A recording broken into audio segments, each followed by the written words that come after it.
Human advancement can be measured in technological progress.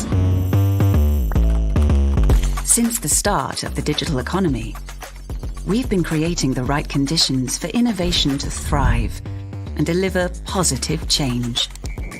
By creating policy, regulatory and legal frameworks that keep things stable, predictable, fair and scalable. And these pathways we create drive economic growth and build better societies. Behind the breakthroughs and ahead of the curve, Access Partnership is playing a critical role in a critical space at a critical time.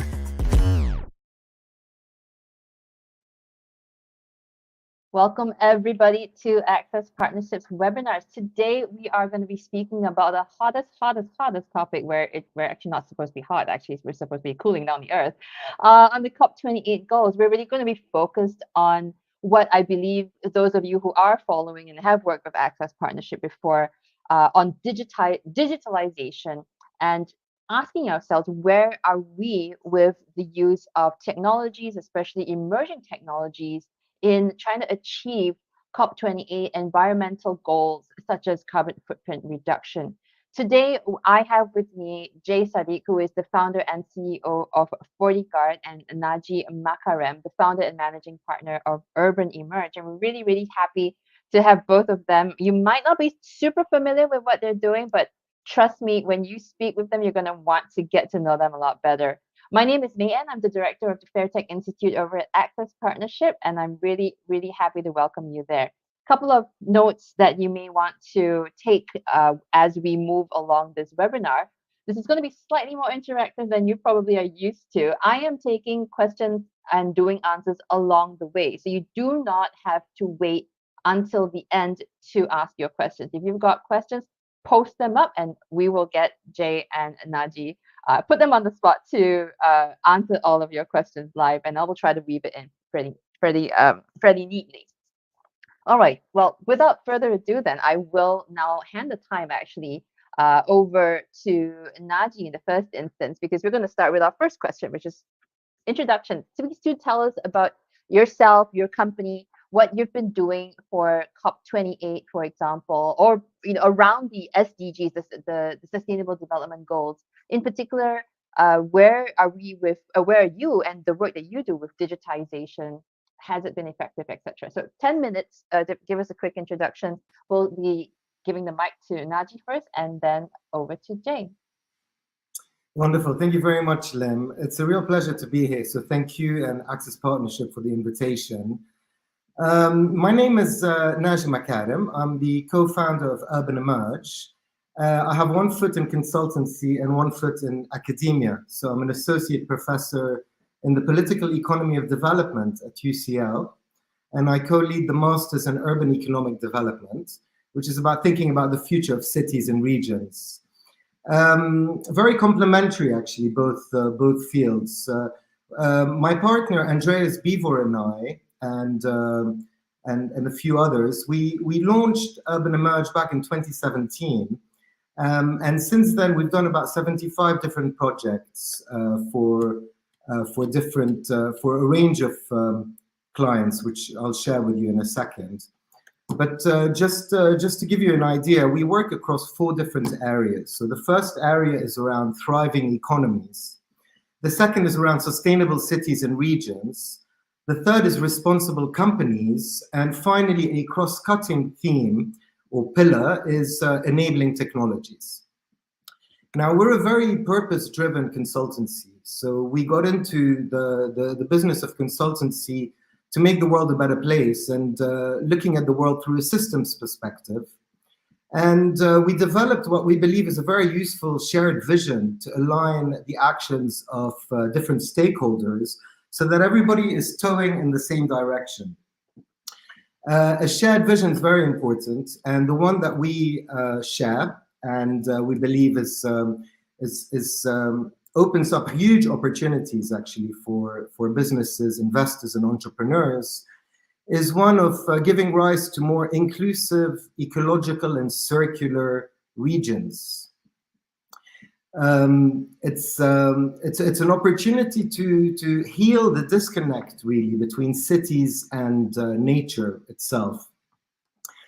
And adopting this lens opens up huge opportunities for thinking differently about procurement, about product material design and product design, and the business model of your business, and the end of life solution of the products that come to market.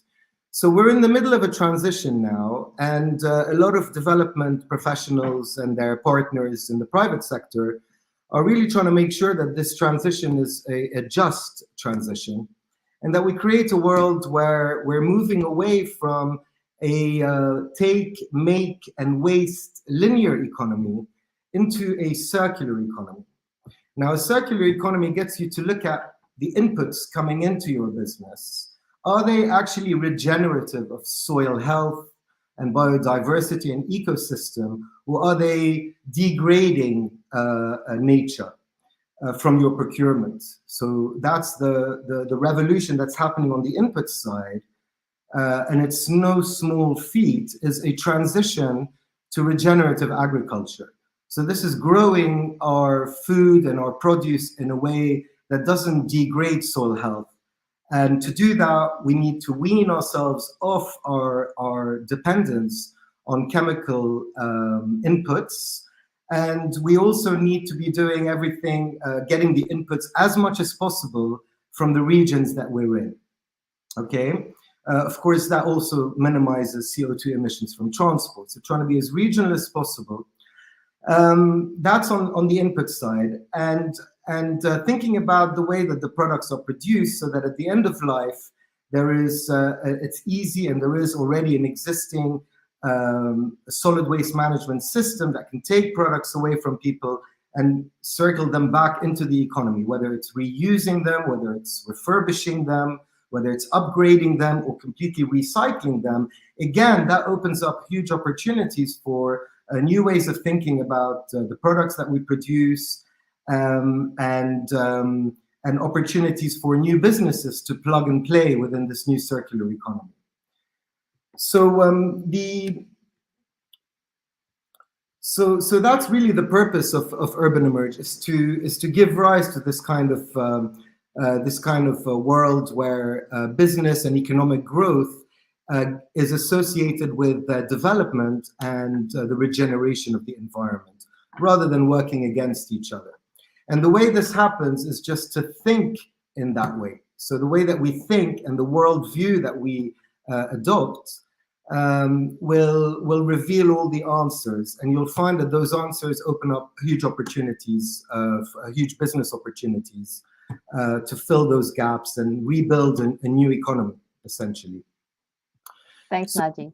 Yeah, so just one last thing. We've worked with different types of clients. We've worked with international development agencies, such as the FCDO and UK8 in the UK, and GIZ in Germany, the Asian Development Bank, UNIDO, and the World Bank. But we've also worked with think tanks, NGOs, and business civic organizations like the GSMA, Digital Catapult, the Cities Climate Finance Leadership Alliance, the CCFLA, C40 Cities, Frontier Tech, and many others. So I invite you to check out the website, urbanemerge.com, to see our list of clients and list of projects. Thanks, Naji. I think that's a nice segue actually into where Jay sits, because I think that where Naji, you sit, is actually very much in the framework, in the ideas and the ideals of where we want to make the changes and where we should be measuring the changes. We do want to focus a little bit on the technologies, and I think that, Jay, I'm really interested to hear what you're doing, because it actually tries to take these ideals and ideas and actualize them into a product, and it has to be properly engineered, but it has to be driven by that desire, obviously, to make a difference. And I love the title of your company. So maybe I'll turn the time over to you. Please introduce yourself, but really interested to hear the solutions, because that actually translates where Naji sits with a big broad picture into a product. Jay, over to you. Thank you so much for the opportunity. I just unmuted myself. Really enjoyed Naji's feedback as well, and very excited to share what FortyGuard is working on. Growing up as a kid, I actually suffered from asthma due to heat, and this pretty much inflamed my obsession with solving for temperatures. Obviously, I wouldn't start FortyGuard as a 14 years old. But after doing 3 successful ventures and working in private equity before, and doing many things in tech, I'm not an environmentalist, but only very recently we came to realize that the problem of temperature or with urban heat is a problem of data. So I'll walk you through something really interesting. We started as a material science company back in 2020. So LA was painting roads with a white pigment so they can cool down LA. And we didn't find it feasible to paint Dubai, in every single road in it so we can cool down Dubai. So we were thinking about how can we produce a cooler asphalt or a cooler concrete as well for pedestrians' walkways. And in 2 years' time, we developed something like really proprietary, and we took it to a client, and we said, here is the asphalt. It makes 30 to 40% of our cities today. If you apply a cooler asphalt, you'll be able to cool down the city.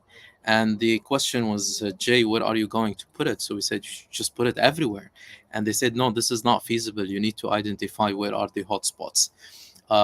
So we went to localize heat and in certain neighborhood and certain places, but from an urban perspective, because we're not looking only for temperature at a weather or ambient level. We want the near surface temperature data, and we didn't find it because all satellite level data was pretty much high level. It doesn't tell you what's the temperature every 100 meters. It's almost 3 kilometers square granular, and it says Dubai is 33 degrees Celsius, but it's not. It could be different, and the variation could be higher or lower. So how can we get those temperatures?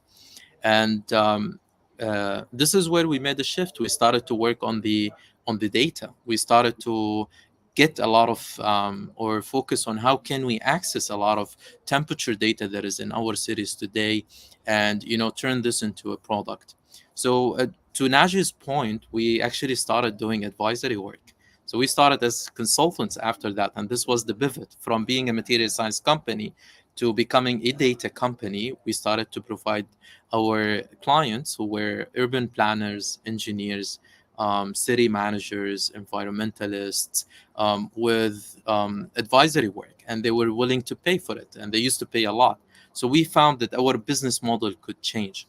What I'm trying to say here, and this is for maybe other innovators who are joining the call today, is that it takes, of course, a lot of perseverance and a lot of other qualities that you should have as an entrepreneur. But you build the solution that the market wants. You don't just build what you envision that the market needs, right? So you go backwards in the way that you approach how can we solve for problems out there and create something that makes a commercial sense for people to use. So once we started to do advisory and we saw that there's a lot of traction, people paying for those services, we decided then to pivot and build a software company.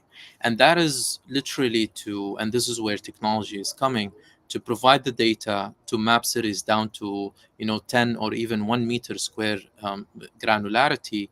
But also with that precision, we want to provide clients with the understanding of why certain places are hot, what can be done to cool them down, what's the impact on the energy demand and how can we save it, but more importantly, what's the impact on the human thermal comfort and how can we improve it.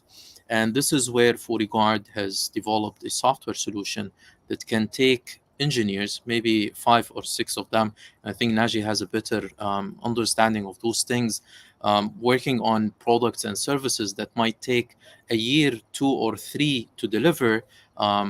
How can we do this in seconds? And this is what FortyGuard is really trying to disrupt, is that this whole journey could be minimized, and providing all of this data and solutions to the fingertips of the folks who can make our cities a lot more cooler. So we still speak to the vision. We still have a good sense of direction that we want to cool down cities, but instead of doing it with the asphalt and the concrete, now we're doing it with the software and our SaaS model that we probably can deliver and hopefully in scale. Thanks, Naji. Thanks, Jay. That is a really cool and interesting approach towards it. And now I'll pull some of the lessons that I'm really taking away out in a little bit. We are speaking around COP28, and from where Naji has mentioned and where Jay you've just explained, I see that there are a couple of things that we need to pull out with regard to digitalization and how it has indeed helped us understand. The first is that we need to start thinking big picture frameworks wise. That's from Naji. But one thing which has been in my experience, and I think both of your experiences as well, not enough data or inappropriate data or data which is missing data sets in certain places. And I think that where a lot of the new emerging technologies, cloud computing, quantum computing, and other data management software, etc., and data crunching, data analytics has actually allowed us to, in the first instance, collect more of that data and compute it properly in the second instance. But the other benefit of the idea of emerging technologies is something which I want to pick up from Jay, the ability for companies to pivot and iterate the business solutions really, really quickly to match what is needed in market. And I don't know, Naji, if that's actually been your experience as well. But I do want to turn the time to our very first question, which is coming along because this runs along this lines. What is your idea on the transition in automotive industries will increase EV battery recycling and reuse? So what is your idea on the transition on the automotive industry? So where is the automotive industry using technologies to, I suppose, achieve where we are going with the COP28 goals and ethos with regard to urban mining, EV battery recycling and reuse? I'm going to pause here. Go ahead, Naji. I'm happy to address Lucas's question. So thanks very much, Luca, for asking this. Look, the transition to new types of to cars driven by new types of energy is necessary because oil is a dirty and non-renewable source of energy, and it's running out as well. So we've reached reached peak oil. So we do have to transition. Now we are made to believe that transition needs to happen as quickly as possible in order to change the climate on planet Earth. Now, it's looking, by most analysts, it's looking very unlikely that we are going to meet our 1.5 degree target if we continue doing what we're doing, which is continue business as usual, but really focus on the energy transition in electric cars and our energy markets. These, like you said, they do cause problems. They cause a lot of toxic waste on the extraction of the chemicals required for the batteries, and also there is no end-of-life solution with them. So I've thought a lot about this, and let me just put it like this. There's two reasons. Climate change is a function of two things that are going on. One is emissions, which is where most of the focus is. But the other very important one is the depleted capacity of the earth and the soil to absorb CO2. And there's a recent scientifically peer-reviewed scientific paper that shows by Jacqueline McLeod, who's very high up in the UN climate change institutions, as well as a professor at UCL. And her startup, it's a consulting firm called Danforth Technologies. They published a paper that shows that if we transition just half of global intensive farming into regenerative farming, we would be able to absorb the 32 gigatons per year of CO2 to meet the 1.5 degree target. So for me, the real focus for climate change must be regenerative agriculture and the way that we treat the earth, the forests, the oceans, etc. So that's really my response to this first question. And I'd rather allow the technology to dictate the direction of electric vehicles and renewable energies, rather than you could say like a political push to support one technology over the other. It is a big risk, and there will be a lot of investments made on the infrastructure to enable those alternative technologies. Thanks, Naji. Jay, do you have anything to add to that? I think that the observations are fairly on point. Jay, you're on mute. Sorry. Yeah, to Naji's point, I'm just gonna echo probably some of the things that he said at the end. I think technology is trying to rapidly help us with that transition, and it could be implemented in many ways. And I think there is a lot of innovation that is out there, and hopefully we will be able, not only with the demand, but also with the how the ecosystem is coming all together, and hence why COP28 and all the previous COPs as well, to accelerate that transition and effectively bring a lot of those solutions into some, I would say, realistic plans and timelines as well. And I can see that, it's kind of like a contribution between a lot of different players in the public and the private sector, whether it's in the, innovation doesn't just happen from startups or consultants or governments. It comes even from institutions, from academia, from the consumers themselves, their willingness, the bankers, the financiers, and so on and so forth. So it's like literally pretty much a collaboration that needs to get everyone's understanding in order for them to come on board. I personally see that this transition is happening. I'm actually positive in the way that it's happening. I can see that there is a lot of innovators just like ourselves building really interesting technology that if you come and walk across many of those startup villages that were at COP28, you would be truly inspired, but more probably amazed and surprised by how much technology is out there, how mature it is, how enabled most of those startups are, and how much effectiveness they could bring to this world in order for us to manage this transition very effectively. Thanks, Jay. Actually, I'm very glad to hear you say that.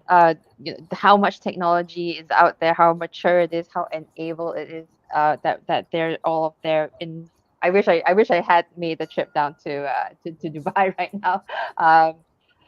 I do think that it is quite interesting and quite telling that in the three main agreements that COP28 came out with, the number one, the transition away from fossil fuels, the commitment to triple renewable energy availability and production, and number three, to increase climate finance for the most vulnerable. There is so much space for the role of emerging technologies to be playing into these goals. And I think that the question that I want to put to both of you right now is, where do you think that we are setting ourselves up for failure, or is it positive that we're going to be able to do these things with emerging technologies, or are we where are the challenges? So are we going to be able to do this right now with the emerging technologies as in particular? How, if not, where are the challenges? I'm going to go to Jay first and then to Najee. Yeah, I think the challenge probably comes from the complexity around, how you can put all of those things together, and bring everyone also together on board with, whether it's political and financial, social, governance, and many other things that again, there's a lot of complexity around how you can bring everyone into a collective effort, so you can solve for all of those challenges. by the way, this is why COP exists. This is COP28. So there has been 27 COPs before. This is 28. There'll probably be more going forward. Every year there is one. And it's literally just to bring people together, right?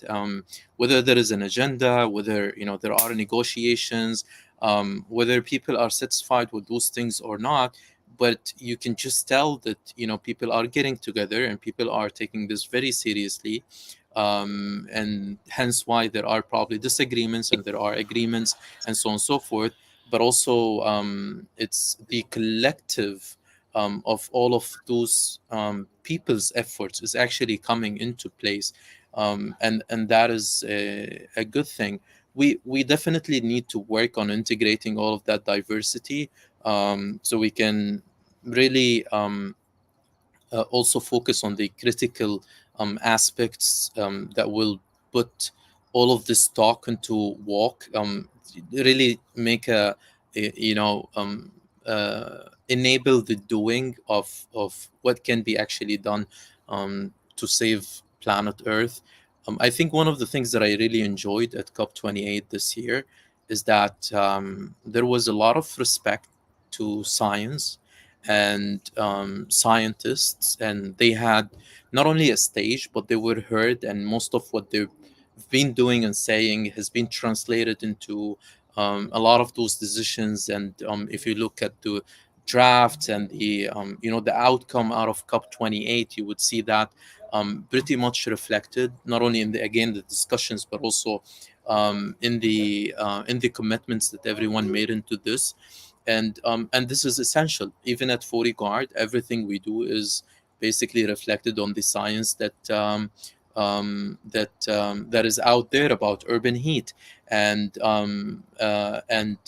hence why we have advisors from MIT and Palo Alto City and so on and so forth, in order for us to make sure, even with our partnership with the academias, to make sure that everything we do is really translating that science into a tech platform that can enable some of those decisions to happen and information to be accurate and take place into other softwares and applications. Again, I think the challenges are out there, but with what I see happening, all of that complexity is eventually going to come into a very good collective process. Thanks, Jay. Indeed, the collective idea. I like the idea that right now we are giving the technology, the engineering, the solutions their full due. And I personally would be really interested to see the material sciences, the improvements that have been made in that zone. But yes, it has to be a collective action, and it has to be a collective effort. And I like the idea of COP28 continuing to convene people for that innovative energy that is very prevalent, I think, in big organized conferences that you can only get with big organized conferences. Fingers crossed we will never go through COVID-19 again.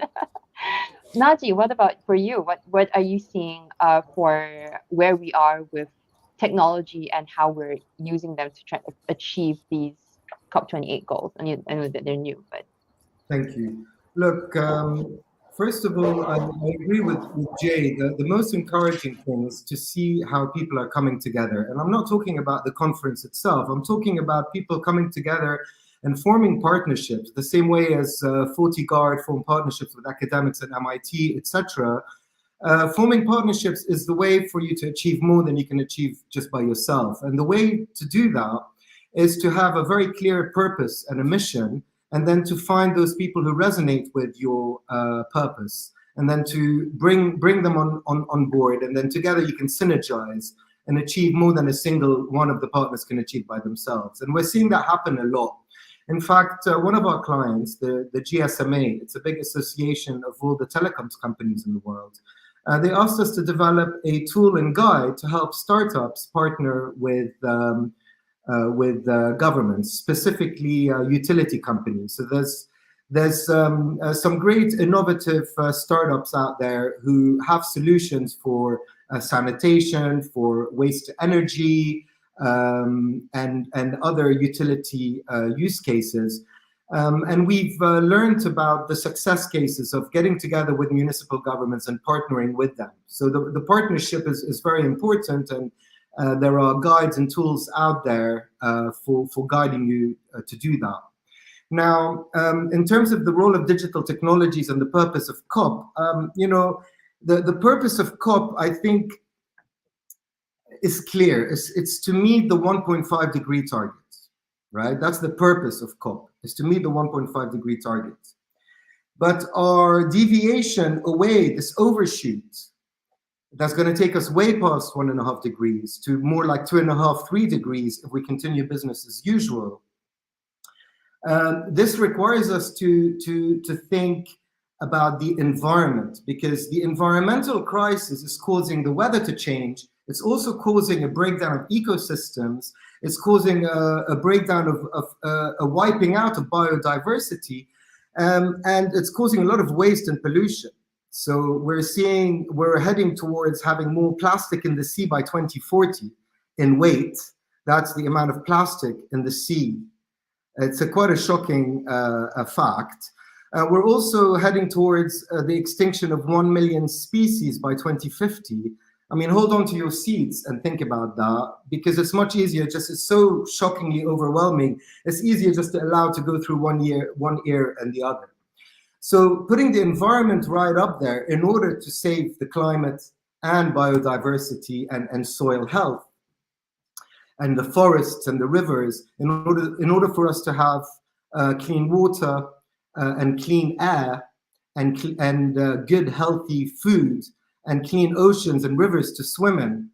The theme here is about how can we leverage digital solutions or develop business models that leverage digital solutions to meet those goals, right? The environmental goals that include climate, but it's more than just climate, as I just explained.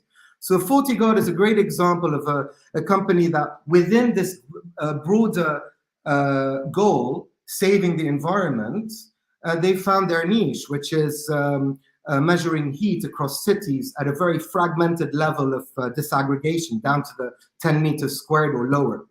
Now, this is one of perhaps an infinite number of opportunities that exist today with this problem that for the first time, everybody is actually focusing on this problem. And our consultancy work has supported and discovered lots of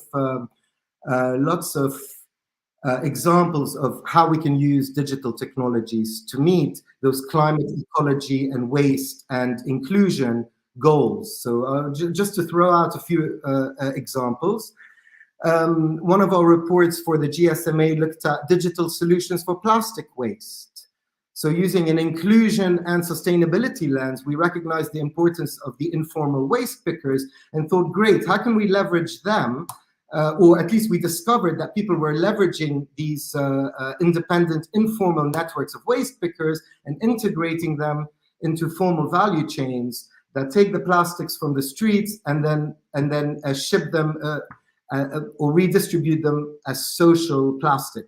So digital solutions are extremely important for that. If you get the waste and you're not sure who's paying the best price or even what the price is, a digital solution can tell you that this aggregator over there is buying plastic right now at this price. So it transforms their lives and it also reduces plastic waste. And that's, I think, the challenge that we have with digitalization and digital tools. I mean, we talk about emerging technologies. The angle in which you can use them is enormous, right? You can use them to solve for 1.5 degrees. As I agree with you, COP28 as a conference, we're focused on these goals. I mean, let's face it, we need certain goals to see whether we can get measures on them or not. But I completely agree with you. I mean, the angle and the direction in which we can move and the number of solutions that can come up from anything from I mentioned material sciences just now, or business models, or the third point for this year's COP28 on the accessibility of financing, green financing, climate finance for the most vulnerable. I mean, there are so many different solutions. Today I was on a panel earlier, and they were talking about using blockchain and Bitcoin, for example, not Bitcoin, but basically cryptocurrencies, to raise finances. I mean, okay, there are so many solutions that can be put on the table for sure. And I think that's both a fantastic thing as well as a challenge. Well, this is why I began by really focusing our attention on our shared vision of developing inclusive, ecological, and circular regional development. And this means a change in every sector of the economy. So if you're in the construction and building sector, it's about, so what makes truly green buildings? Where can we get those materials from locally with minimum impact on the environment? If you're into transport, of course, the question by Luca earlier is, how do we develop these renewably charged cars without costing the earth on the input side, with a circular solution on the output side before we push these solutions through? Digital technologies offer many solutions across the SDGs and climate change. Another example is one of the projects we worked on was on assistive technologies to give access to people with disabilities. People who are thinking around that are coming up with some very interesting and exciting startup companies that solve these problems, access to digital technologies. There's a big role for digital and frontier technologies in addressing climate change. And we have a report that we published recently with the GSMA that outlines a bunch of things that you can do. So so it's a world full of opportunities if one has that vision of giving rise to more inclusive, ecological, and circular regions. And that brings us actually to a question that one of our audience members has actually posted. Are there ways for the hard-to-abate industry players to monitor their carbon emissions through the tech solutions? I'm going to give first right of response perhaps to Jay first, and then come back to you, Naji.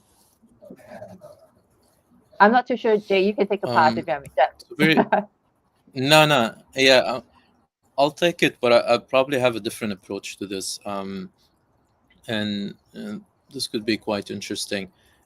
Just like, I think it's more of a policy exercise rather than it's a tech exercise, in order for us to get those industry players to report or monitor their carbon emissions.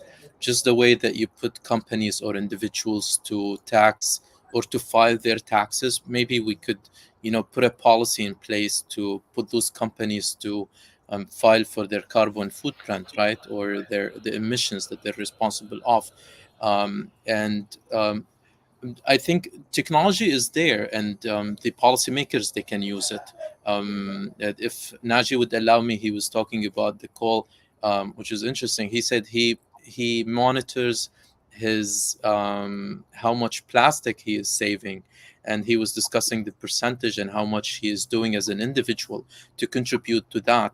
But what I was thinking is, I don't do that because no one asked me to do it. And I do believe that if there was a policy in place or an incentive, not in an individual level, I would say in a corporate level, at even a startup level, any other level, then probably those things will be measured. And regardless if it's a hard to debate industry or not, everyone will start to take those things very seriously, because there is either an incentive or a punishment by the policymaker or by the leadership or whatever, or the government, that if you don't do effective reporting, then you're going to be in trouble.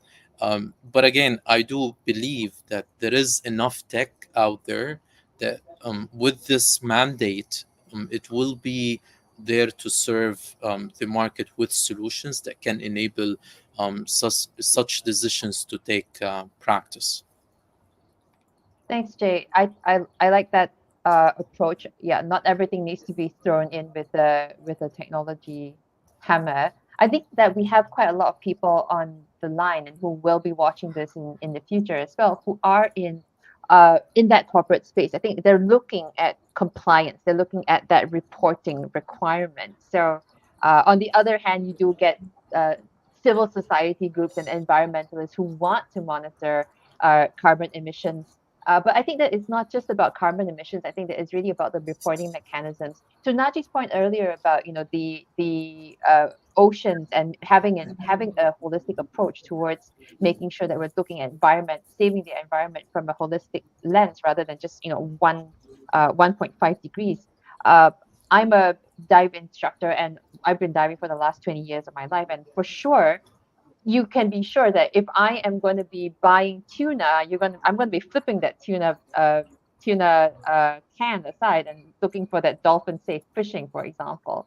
So I think that that's one of those things. I think the question where the audience question comes from is how can accountability mechanisms be put in place? And I think Naji, you probably are familiar with this because you're putting in quite a lot of frameworks for people, not just for reporting but for other things as well. So what's your take on this? Look, companies, corporations, including those you describe as hard to abate, they are measuring their scopes 1, 2, and 3, and there is a trend to do more and more of that, and to capture the numbers and to communicate that in your marketing. So there is an incentive as well to be on this road to net zero. Okay, there's different ambitions. Some, like B Corps, are aiming for achieving that by, say, the year 2030, I believe, B Corp. Some of them is by 2040, some of them is by 2050. And this is the time by which you reach zero carbon emissions, essentially. So they are imagining a world where the biggest sources of our CO2 emissions, which is transport and energy, will have alternative non-carbon emitting and other GHG emitting solutions. Okay, the challenge we're having now is that on this journey to net zero, assuming that people are truly reducing while offsetting, is that the offsetting itself has failed to deliver carbon sequestration, i.e. reducing the amount of carbon in the air. And there's it's been well documented, and in the mainstream media, The Guardian talks about 90% of carbon projects have failed so far. However, there is huge opportunities to leverage new technologies to measure carbon sequestration at a very disaggregated level of a farm or any nature reserve or land. So we're actually interested in we've identified as an acupuncture point regenerative agriculture and the entire value chain connecting cities with the soil. And there's an opportunity, we believe, for insetting across all sectors, but especially food and beverages, because there's a natural relationship between those who are creating the emissions from the electricity and the dry and the transport across the value chain. If we offset those, in fact, we would be technically insetting them. We would be paying the carbon credits to the farmers, who would benefit from the financial incentive to remain organic or to transition to regenerative agriculture. So the measurement and using digital technologies for developing trust in this otherwise failed carbon market is an exciting prospect, I believe. Thanks, Naji. So it sounds like the answer to the question that has been asked, which is, are there ways for industry players to monitor their carbon emissions through tech solutions? I think the answer appears to be yes. But the second part of that question, which is unasked, actually, is like, then how? I think the answer, therefore, is it depends on what you want to measure and how you want to measure it. But there are solutions out there. Remember, the most important thing to measure, if you really want to measure anything, it's the absorptive capacity of the soil and nature to absorb CO2. Okay? Because if only half of our degraded soils are restored and regenerated, we would meet our 1.5 degree target. If the entire thing was regenerated, we would not have a problem with emissions. And I think that actually answers a philosophical question that some of the kids sometimes, when I talk to them, ask, which is, hold on, if you want me to reduce, when you're a kid, you always ask these kind of silly questions. When you breathe out, don't you breathe out CO2? But we're like, CO2 is bad, right? So doesn't that mean that we should stop breathing and it's really bad? So I think that idea of that tolerance for regeneration and that circularity is the core for where we're trying to get to with the tech. The tech solutions have to bring us to that solution for making sure that the regeneration is possible. Absolutely. The tech solutions can help us measure the absorptive capacity of the land to absorb CO2 and quite exactly how much CO2 is being sequestered. And that's what we need to be doing is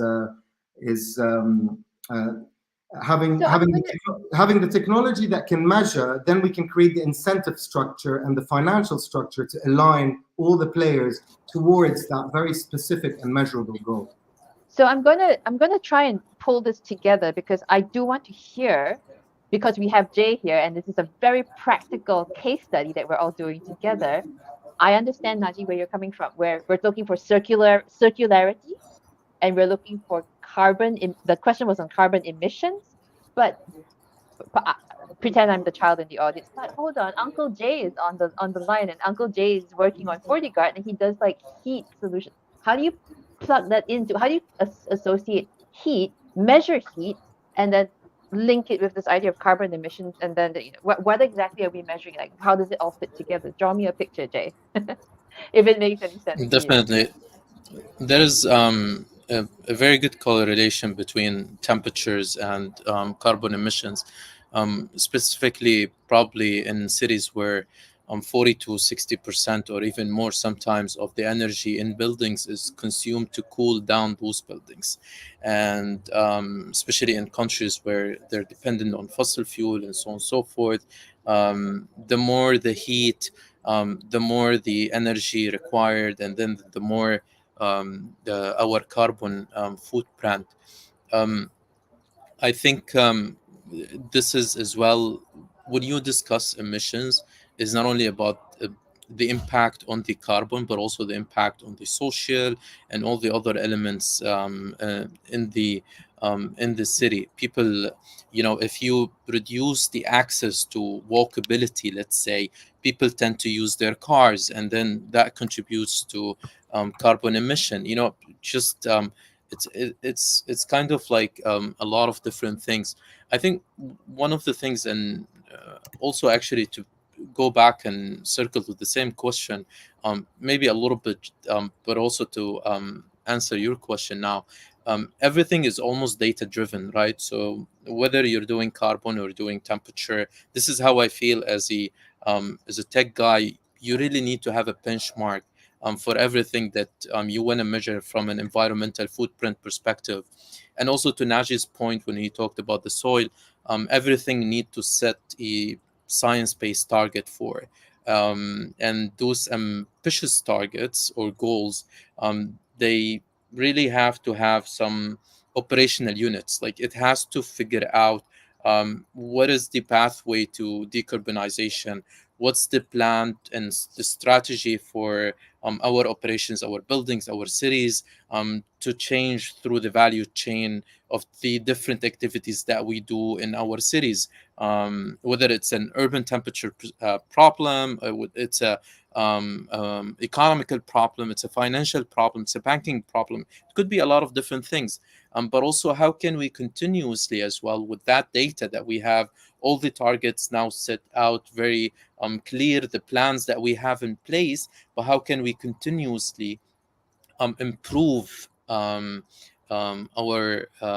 leadership in that sense, in terms of like growing operational excellence, making sure that we have sustainable processes in place.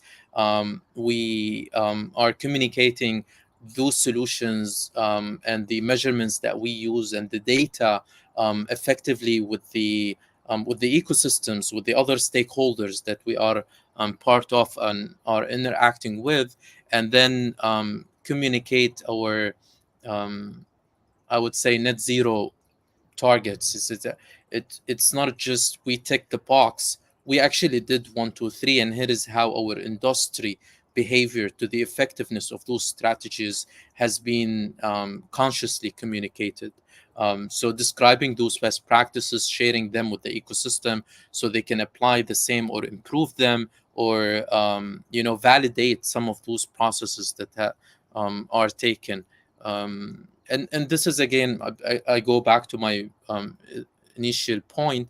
This is where the policymakers come and the tech come, and they both work together to provide a digitized platform, or a digitized route, in order for us to accelerate all of those decisions and activities. Thanks, Jay. Naji.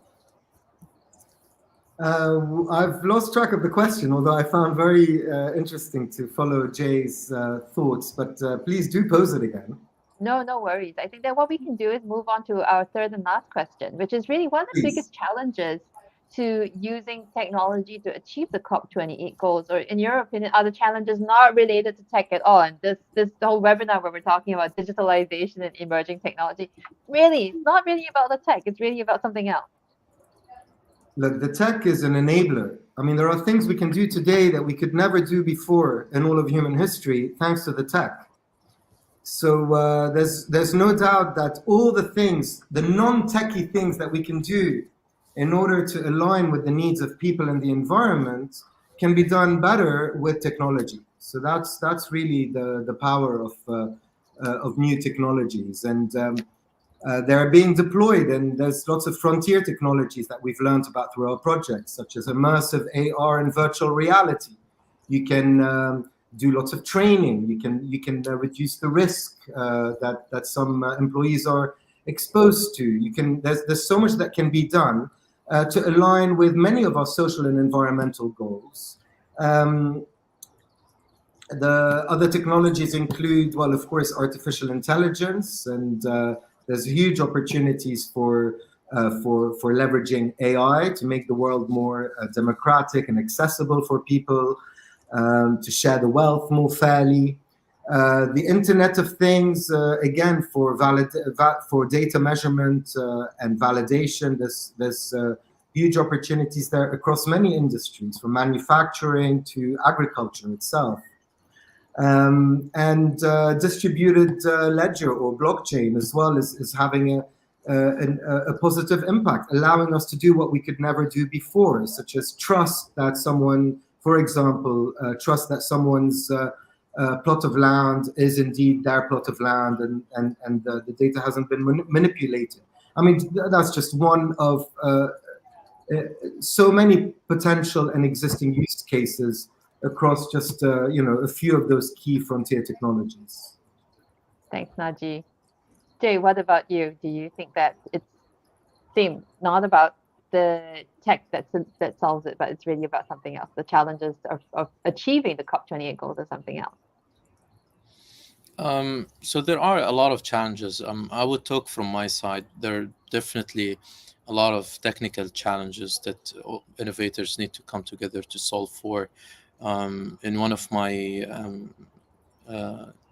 statements now, I was talking about the complexity of a lot of those technical challenges, and that complexity becomes evident, especially when you get to Naji's point, you want to solve for a very niche problem, and then you realize that there are a lot of complexities around solving for those problems, and then you try to solve for it.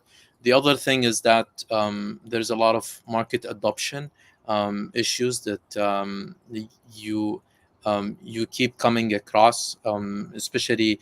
But I don't know how, of course, COP28 and other COPs can be very helpful about raising awareness about the importance of certain issues, especially, for instance, for us, when we talk about temperature management and convincing, stakeholders about the value that it requires, some persistent efforts to have that, communication come across them, to understand what's the impact of urban heat on their cities today, and what can they do in order for them to solve for those issues.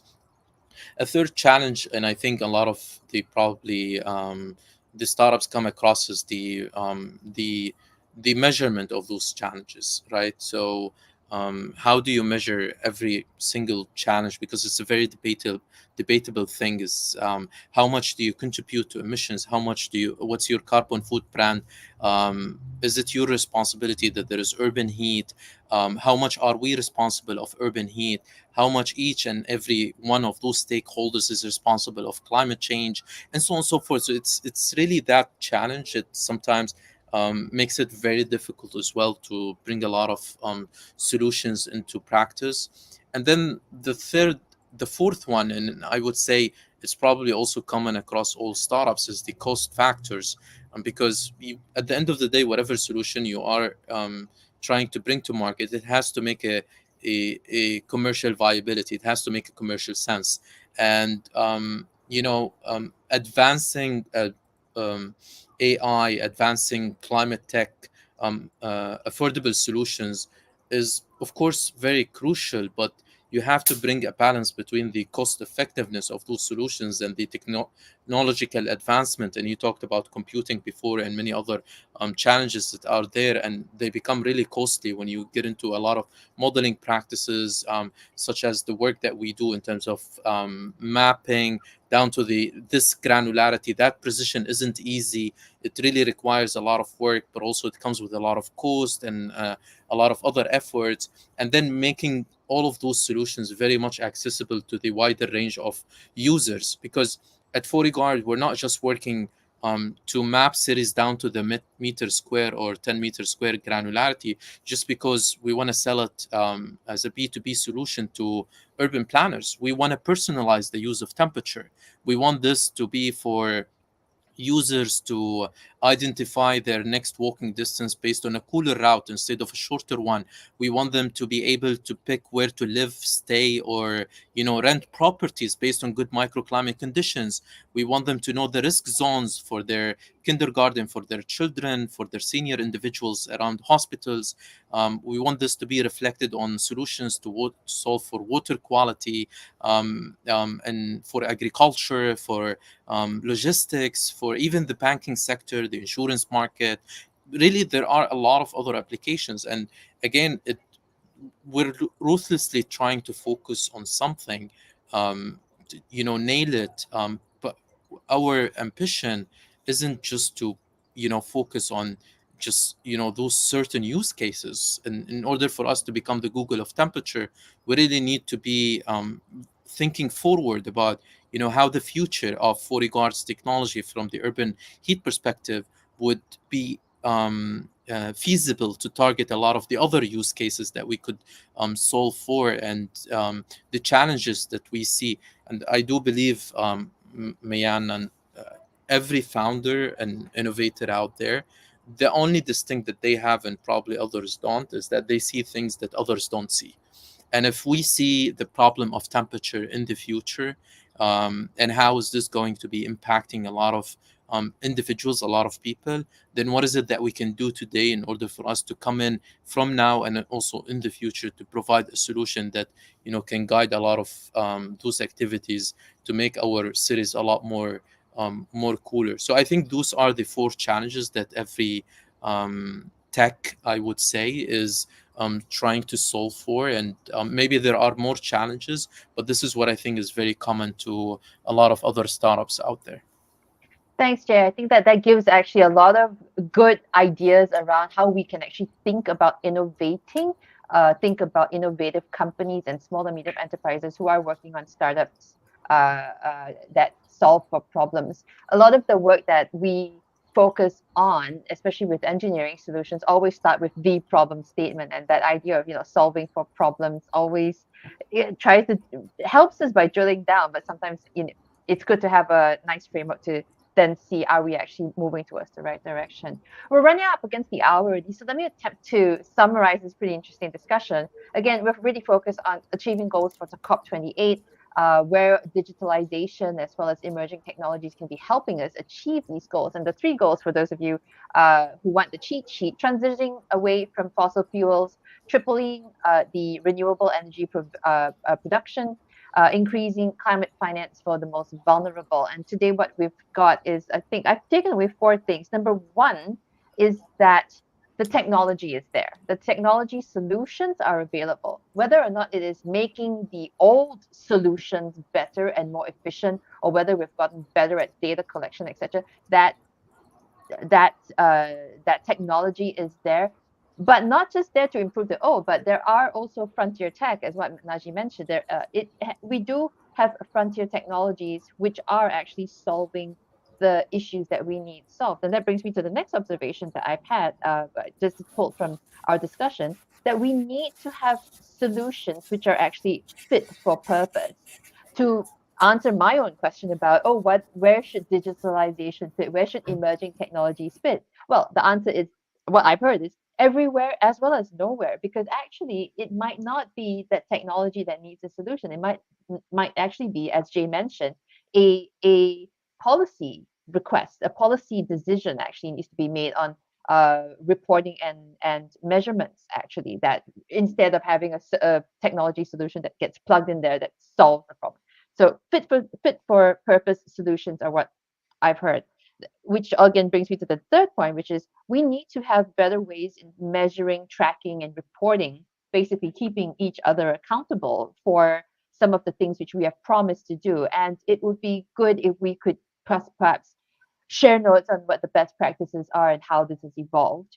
And again, and this therefore brings me to the fourth point, which is we are bigger than the sum of our parts. I think that partnerships and collaborations across industries will help broker a lot of the solutions in an organic or inorganic way, or organic way in the sense that we're all trying to move towards these goals together. How can we therefore work best together? And that's where I will leave the final question. Naji first and then Jay, give us one statement to close us out. How can we all work better together to achieve the COP28 goal? Naji. Okay, so thanks very much, Lem. First of all, you stated the three key agreements, not the purpose of COP28, by the way. And it's a big difference. So the purpose is to keep the temperature up to no higher than 1.5 degrees above pre-industrial temperatures. So that's the purpose. And as we've discussed in this webinar, the only way we can do that is to think about the entire environment, which is having a weather crisis, and to think about climate, ecology, and waste and pollution as aggravating the environmental problem, which is causing climate change. Okay, so when you give one statement on how we can all work better together, I think it's sharing in this vision of more inclusive, ecological, and circular regions. It's a very inspiring vision, and it's the way that it's the only viable future for this planet, for man for people to live in harmony with the environment and the ecology. So that shared vision is very important.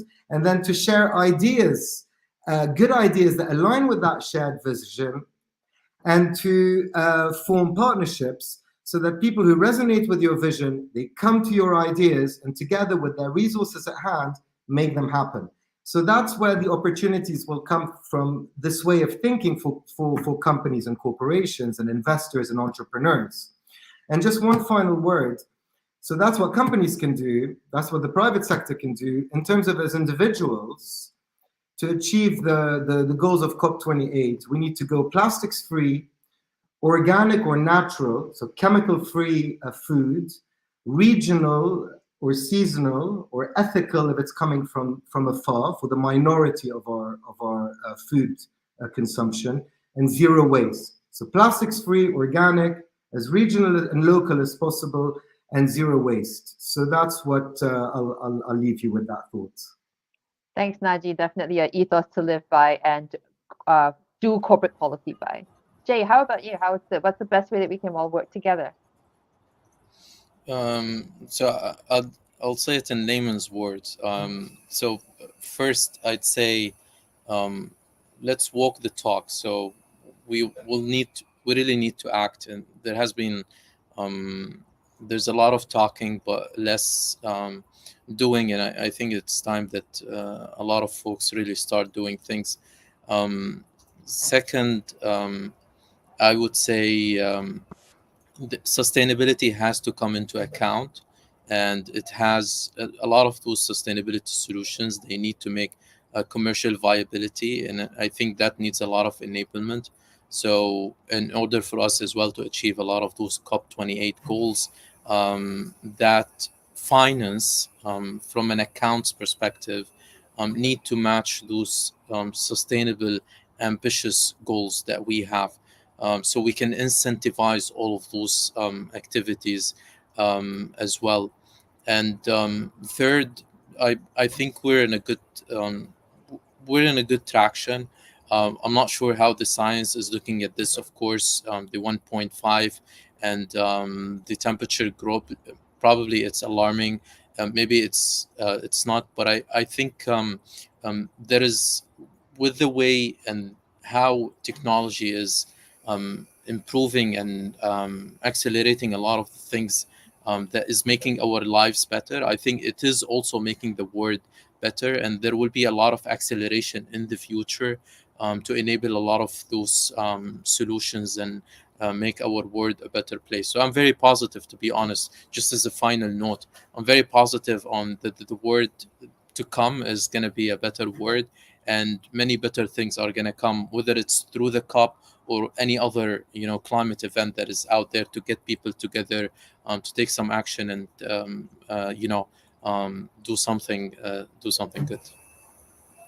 I love that positivity, and I really want to leave that with everybody in the audience and watching right now. Thank you so much for listening to us. We're talking about COP28 and how digitalization and emerging technologies can really help us solve for achieving our goals.